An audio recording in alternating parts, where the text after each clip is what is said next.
Hi guys, എല്ലാവരും സുഖമായിട്ടിരിക്കുന്നു വിശ്വസിക്കുന്നു. അപ്പം ഇന്ന് നമുക്ക് സെൽഫ് ഡിസിപ്ലിനെ കുറിച്ച് സംസാരിക്കാം. അപ്പം എന്താണ് ഈ സെൽഫ് ഡിസിപ്ലിൻ? അതായത് നമ്മളൊരു പർട്ടിക്കുലർ കാര്യം കൺസിസ്റ്റൻ്റ് ആയിട്ട് ചെയ്യുമ്പം ആ ചെയ്യുന്ന പ്രവൃത്തിനെ അല്ലെ ആ ഒരു പ്രോസസ്സിനെയാണ് നമ്മൾ സെൽഫ് ഡിസിപ്ലിൻ എന്നുകൊണ്ട് ഉദ്ദേശിക്കുന്നത്. അപ്പം ഇപ്പോൾ ഒരു ഉദാഹരണം പറയുകയാണെങ്കിൽ എൻ്റെ കേസിൽ തന്നെ ഞാൻ വീഡിയോ 25 ഡേ ചാലഞ്ച് എടുക്കും എന്ന് പബ്ലിക്ലി എല്ലാവരുടെ അടുത്തും പറഞ്ഞതാണ്. സോ അതെനിക്ക് കൺസിസ്റ്റൻ്റ് ആയിട്ട് ചെയ്യാൻ പറ്റുന്നുണ്ട്.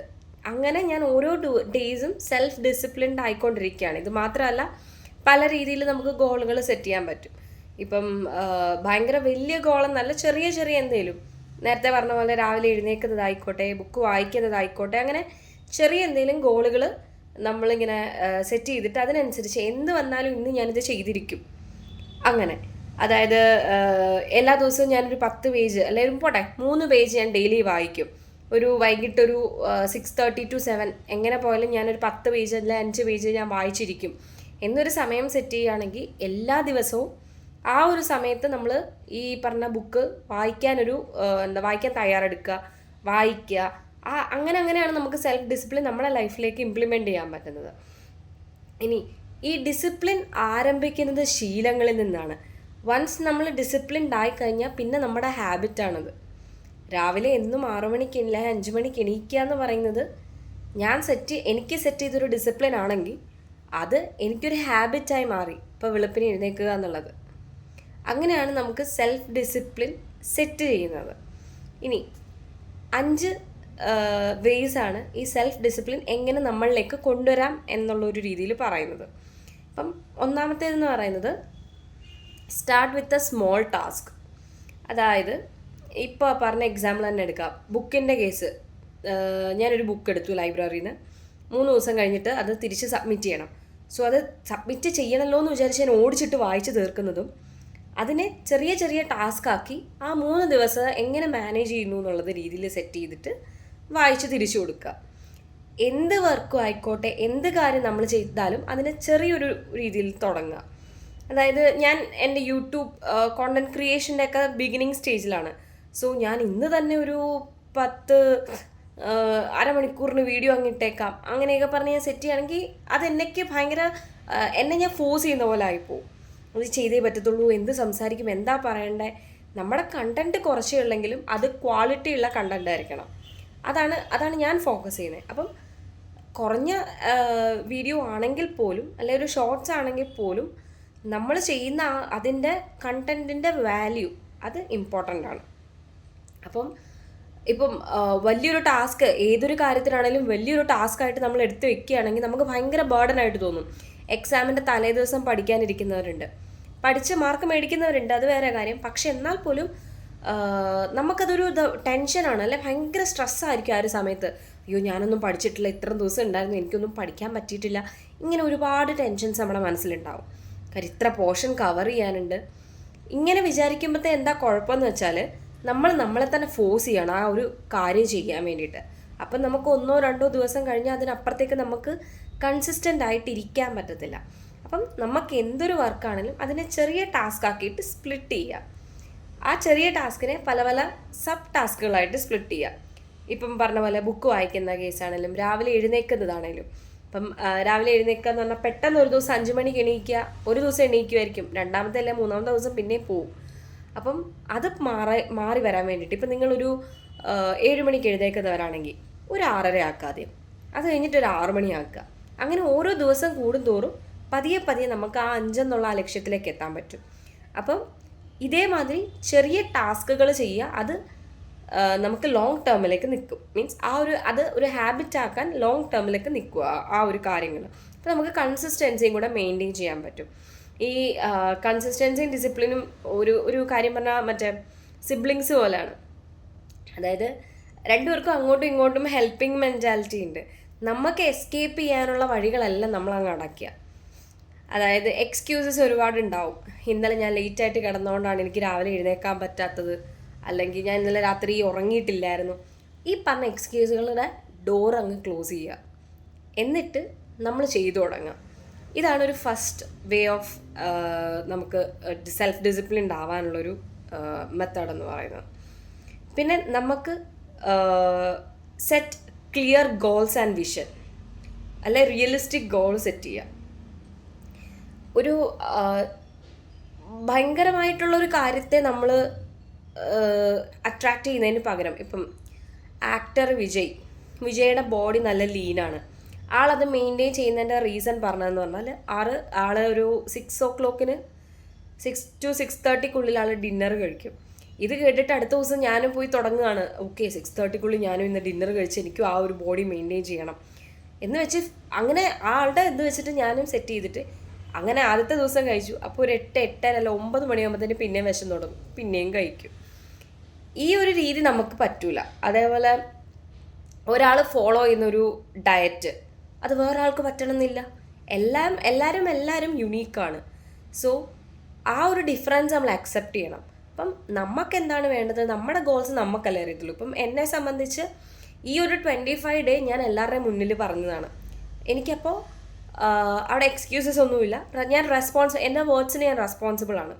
അപ്പം ആ ഒരു കാര്യത്തെ ഞാൻ ഡെയിലി പോസ്റ്റ് ചെയ്യണം. അത് വേറൊരാൾ എന്നെ ഡ്രാഗ് ചെയ്തിട്ടോ അല്ല ഫോഴ്സ് ചെയ്ത് ചെയ്യുന്നതായിട്ട് തോന്നി എനിക്കപ്പോൾ എനിക്ക് ഇഷ്ടപ്പെടില്ല അത്. അങ്ങനെ എനിക്കെന്നല്ല ആർക്കും അത് ഇഷ്ടപ്പെടത്തില്ല. കാര്യം ഒരാൾ ഫോഴ്സ് ചെയ്ത് നമ്മളെ ചെയ്യിക്കുന്നതും നമ്മളായിട്ട് ഇഷ്ടപ്പെട്ട് ചെയ്യുന്നതും തമ്മിൽ നല്ല ഡിഫറൻസ് ഉണ്ട്. അപ്പം നമുക്ക് എന്താണ് വേണ്ടതെന്നുള്ള റിയലിസ്റ്റിക് ആയിട്ടുള്ള ഗോൾ നമ്മൾ ആദ്യം സെറ്റ് ചെയ്യണം. ഇനി റിമൂവ് ടെംപ്റ്റേഷൻസ് ഉണ്ടാവും. അതായത് ഇപ്പം ഡയറ്റ് ചെയ്യുന്നവരാണെങ്കിൽ ഷുഗർ ക്രേവിങ്സ് ഉണ്ടാവും. ഇപ്പം അങ്ങനെ ഇരിക്കുന്ന സമയത്താണ് റീല് കണ്ടുകൊണ്ടിരുന്നപ്പം ഒരു നല്ല ഫുഡ് സ്പോട്ട് കാണുന്നു, അവിടെ ബിരിയാണി, മന്തി, അങ്ങനെ മയണൈസ് കുറേ വീഡിയോസ് കാണുന്നു. ഓക്കെ എന്നാൽ ഇപ്പം തന്നെ പോയേക്കാം, അങ്ങനെ വെച്ച് നമ്മൾ പോകുന്നു. അതുപോലെ ചോക്ലേറ്റിൻ്റെ ഒരു പുതിയ വേർഷൻ വന്നിട്ടുണ്ട്, ഓക്കെ അത് ട്രൈ ചെയ്യാൻ പോകാം, ഇത് ട്രൈ ചെയ്യാൻ പോകാം. ഒരുപാട് ടെംപ്റ്റേഷൻസ് നമുക്കുണ്ടാവും. അപ്പം ഈ ടെംപ്റ്റേഷൻസ് ആക്ച്വലി നമ്മളൊക്കെ ഇൻഫ്ലുവൻസ്ഡ് ആണ്. ഫോണിലും ഇപ്പം ഒരു ചായക്കടയിൽ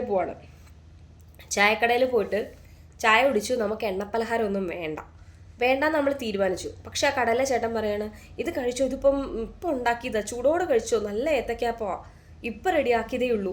ഇങ്ങനെ പറയുമ്പോഴത്തേനും ഓട്ടോമാറ്റിക്കലി കഴിക്കണോ അങ്ങനെ ഒരു മൈൻഡ് നമുക്ക് വരും. ആ ചേട്ടൻ ഒന്നുകൂടെ നിർബന്ധിക്കുക, അതേ ഈ ചായയുടെ കൂടെ ഇത് കഴിച്ചാൽ അടിപൊളി ടേസ്റ്റാണ്, ഓക്കെ നമ്മളത് മേടിക്കും. അവിടെ അപ്പോൾ നമ്മൾ ആരാ ഇൻഫ്ലുവൻസ് ചെയ്തേ? ആ ചായക്കടയിലെ ചേട്ടൻ. ഇതേപോലെ നമ്മളിലുള്ള കൺട്രോൾ പലരുമാണ് എടുക്കുന്നത്. ആ ഒരു കാര്യത്തെ മാറ്റി നിർത്തിയിട്ട് ഈ പറഞ്ഞ ടെംപ്റ്റേഷൻ, പഠിക്കാനിരിക്കുന്ന ഒരു കുട്ടി, ഞാൻ ഇന്ന് തൊട്ട് ഇത്ര മണിക്കൂർ പഠിക്കും, ജസ്റ്റ് ഒന്ന് റെസ്റ്റ് എടുക്കാൻ വേണ്ടിയിട്ട് ഫോണിൽ നോക്കിയതാ, പിന്നെ റീൽസും തോണ്ടി എത്ര മണിക്കൂർ പോയി എന്നുള്ളത് അറിയത്തില്ല. ഇങ്ങനെ കുറേ കാര്യങ്ങൾ നമുക്കുണ്ട്. അപ്പം നമുക്ക് പലതരത്തിലുള്ള മോട്ടിവേഷൻ വീഡിയോസ് ഉണ്ട്. ഇന്ന് ഞാൻ ഇതുപോലെ ആവും, അങ്ങനെ ആ ഒരു മോട്ടിവേഷൻ വീഡിയോ കണ്ട് നമ്മൾ മോട്ടിവേറ്റഡ് ആവാൻ നിൽക്കരുത്. അല്ലെങ്കിൽ മോട്ടിവേറ്റഡ് ആവാം, അത് നമുക്ക് കൺസിസ്റ്റൻ്റ് ആയിട്ട് നിൽക്കുന്നുണ്ടെങ്കിൽ ആ മോട്ടിവേഷൻ വീഡിയോ കാണുന്നതുകൊണ്ട് എന്തെങ്കിലും ഉപകാരമുണ്ട്. അല്ലാതെ ഈ പറഞ്ഞ ടെംപ്റ്റേഷനെയും ഈ പറഞ്ഞ കാര്യങ്ങളൊക്കെ നമ്മളൊന്ന് അവോയ്ഡ് ചെയ്ത് നിർത്തുക. ഇനി 4th സ്റ്റെപ്പ് എന്ന് പറയുന്നത് നമുക്ക് നോ റിഗ്രറ്റ്സ്.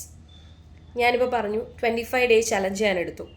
ഈ ചലഞ്ചിൽ ഒരു ദിവസം എനിക്ക് വീഡിയോ എടുക്കാൻ പറ്റിയില്ല, വീഡിയോ എടുത്തില്ല. അപ്പോൾ എൻ്റെ ചലഞ്ച് ബ്രേക്കായി, ഇനിയിപ്പോൾ വേണ്ട, ഇത്ര എന്തായാലും പോയില്ലേ, അത് മതി, ഇങ്ങനെ വിചാരിച്ച്, അല്ലെങ്കിൽ അത് എടുക്കാമായിരുന്നു അങ്ങനെയൊക്കെ വിചാരിച്ച് റിഗ്രറ്റ് അടിച്ചിരിക്കുന്നതിന് പകരം ഇത്രയും നേരം ഞാൻ വർക്ക് ചെയ്തിട്ട് എനിക്ക് വീഡിയോ എടുക്കണം എന്നുള്ളത് കൊണ്ട് ഞാൻ വന്നു. ആ ഒരു കാര്യത്തെ ഞാൻ നോൺ നെഗോഷ്യബിൾ ആക്കി വെച്ചേക്കുക. എനിക്കത് ചെയ്തേ പറ്റത്തുള്ളൂ. എനിക്ക് വീഡിയോ കോണ്ടൻറ്റ്സ് ഇടുന്നത് എനിക്ക് ഇഷ്ടമാണ്. സോ എനിക്കത് ചെയ്തേ പറ്റത്തുള്ളൂ. അതാണ് ഗ്രാജുവലി എനിക്ക് റിഗ്രറ്റ്സ് ഇല്ലാതിരിക്കാനുള്ളൊരു മാർഗം. ഞാൻ വൺസ് ചെയ്തിട്ടില്ല, അല്ലെങ്കിൽ ഇത്രയും നേരം ഞാൻ വർക്ക് ചെയ്യായിരുന്നു, ഞാൻ ടയേർഡാണ് എന്ന് വെച്ച് എനിക്കിന്ന് വീഡിയോ എടുക്കണ്ട, ഇത്രയും ചെയ്തിട്ട് ഞാൻ ചെയ്യുന്നുണ്ടല്ലോ, അതെനിക്ക് ഞാൻ തന്നെ കൊടുക്കുന്ന ഡിസിപ്ലിൻ്റെ ഭാഗമാണ്. ഇപ്പം ഞാൻ എന്നെ വെച്ച് പറഞ്ഞുകൊണ്ടാണ് ഇങ്ങനെ പറഞ്ഞത്. നിങ്ങളായിട്ട് കണക്ട് ചെയ്യുക, എന്താ കാര്യം എന്ന് വെച്ചാൽ അങ്ങനെ. അപ്പം ഒരു റിഗ്രറ്റ് ഉണ്ടാവാൻ പാടില്ല. നമുക്ക് എല്ലാ ദിവസവും നമുക്ക് 100% കൊടുക്കണം എന്നൊന്നും പറ്റത്തില്ല. ഇപ്പം 80% ആണെങ്കിലും കൊടുക്കുന്ന കോണ്ടന്റ് വാല്യുബിൾ ആയിരിക്കണം. അത് മാത്രം നമ്മൾ കൺസിഡർ ചെയ്താൽ മതി.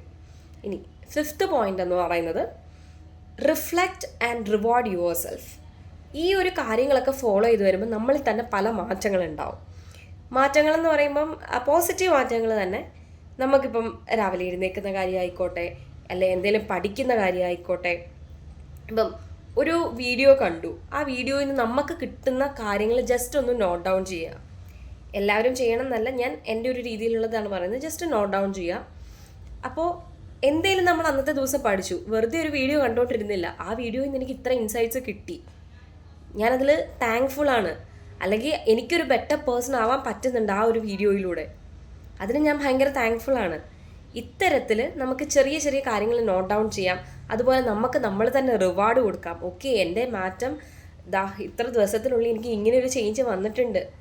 ഇപ്പം ഞാൻ ഡെയിലി 3 ലിറ്റർ വെള്ളം കുടിക്കുന്നുണ്ട്, അല്ലെങ്കിൽ ഞാനിപ്പോൾ ഡെയിലി ബുക്ക് വായിക്കുന്നുണ്ട്, എനിക്ക് ഹാപ്പി ആയിട്ട് ഇരിക്കാൻ പറ്റുന്നുണ്ട്, എനിക്ക് ഇതിനൊക്കെ ടൈം മാനേജ് ചെയ്യാൻ പറ്റുന്നുണ്ട്. ഇതൊക്കെ നമ്മളെ സന്തോഷിപ്പിക്കുന്ന കാര്യങ്ങളാണ്. അപ്പം ഇതിന് നമുക്ക് വേണ്ടിയിട്ട് ചെറിയ ചെറിയ ഗിഫ്റ്റുകൾ, എത്ര പേര് അവനവൻ്റെ ബർത്ത്ഡേക്ക് സ്വന്തമായിട്ട് സാധനങ്ങൾ മേടിച്ചു കൊടുക്കുന്നുണ്ട്. ഈവൻ ബർത്ത്ഡേ പോലും ഓർക്കാത്ത ആളുകളുണ്ട്. അപ്പം നമ്മൾ ഒരുപാട് പേർക്ക് നമ്മൾ കൺസിഡർ ചെയ്യുന്നുണ്ട്. അത് നമ്മുടെ ഫ്രണ്ട്സ്, ഫാമിലി, എല്ലാവർക്കും ഗിഫ്റ്റ് മേടിച്ചു കൊടുക്കുന്നു, എല്ലാവരും ഹാപ്പി ആക്കുന്നു, പലയിടത്തും പോകുന്നു. ഒരിക്കലും നമുക്ക് എന്താ വേണ്ടത്, അല്ലെങ്കിൽ നമുക്ക് വേണ്ടിയിട്ട് എന്തെങ്കിലും ചെയ്തിട്ടുണ്ടോ എന്ന് ചിന്തിക്കുമ്പോഴത്തേനും പലരും ഇരുന്ന് ചിന്തിക്കുന്ന കാര്യമാണത്. സോ ഇങ്ങനെയൊക്കെ ചെയ്ത് ചെറിയ ചെറിയ റിവാർഡും ചെറിയ ചെറിയ അപ്രീസിയേഷനും നമ്മൾ നമുക്ക് തന്നെ കൊടുക്കുക. ഇന്ന് ഇത്രയും ചെയ്തു, ഇത് മതി, കീപ് ഗോയിങ്, ഒരിക്കലും നിർത്താതിരിക്കുക. സ്റ്റിൽ ഈ ഒരു കാര്യം കൺസിസ്റ്റൻ്റ് ആയിട്ട് ചെയ്തു തുടങ്ങുക.